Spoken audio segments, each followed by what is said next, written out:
Hey everyone, this is Daniel the Paladin with Christian Adventure Gamer. I'm here at Origins 2024 and I'm here at the SRG booth, and Steve's going to show us his new game that's coming out, Rummy Gummies. So thank you for having me. This is Rummy Gummies. It's a game that I developed with my 10-year-old daughter, Isabella. She's now 11 years old, so we gave her a credit right here. We like to call it the sweetest family card game. Growing up, I really enjoyed playing those classic rummy games like Gin and Knock. We put a really new twist on it, where the object of the game in Rummy Gummies is you have 7 cards in your hand and you want to make a set of 3 gummy bears and a set of 4 gummy bears to make yourself a winning hand.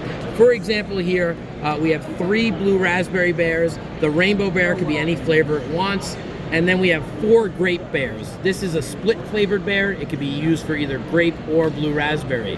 That's an example of a winning hand. You'll try to build your winning hand by picking up a card from the deck, or picking up the top card of the discard pile if it were a gummy bear. You also can win by having one of each original flavor plus a set of 3. That's the second way to get your full set of 4 and 3. My favorite part of the game are these gummy worms here, okay? They add a little fun and chaos to the game. They can be sweet or sour depending on how you use them. The way they work is when they gather together in the discard pile with 3 worms, the 3rd worm that's thrown out will cause an effect. So for example, if I'm playing with 3 players, the first player throws out a reverse, nothing is going to happen because it's not on top of another worm. I pick up, I draw a card, and then I throw out the skip. Still nothing going to happen because there's only 2 worms in a row. But now that 3rd person has the option to use the worm effect.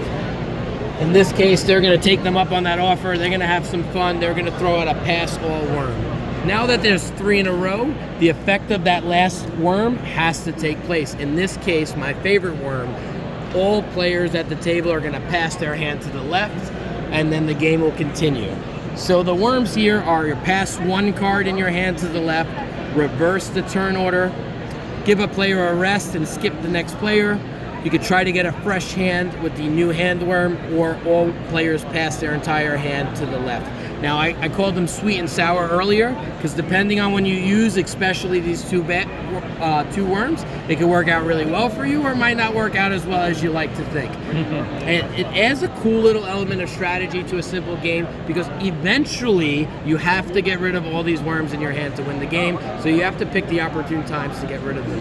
And it's turned out to be a really, really fun game. We've gotten great feedback, and we are down to 9 copies just left here at Origins Game Fair. This original run is locally printed, locally packaged, locally shipped. We have some upgrades to it that we're working on it, and if you are at Origins, you might be able to get one of the first print runs here. Awesome. So if someone couldn't make it to Origins, where would they be able to find a copy? You can go to our main website, srguniverse.com. It probably will be on pre-order for about a month or so at this point. Also, our main website, supershowthegame.com, #1 rated wrestling card game of all time, according to Board Game Geek, has some ways to find Rummy Gummies as well, but a much simpler way would be the SRG Universe website. Awesome. Well, thank you so much, Steve. It is my pleasure. Thank you.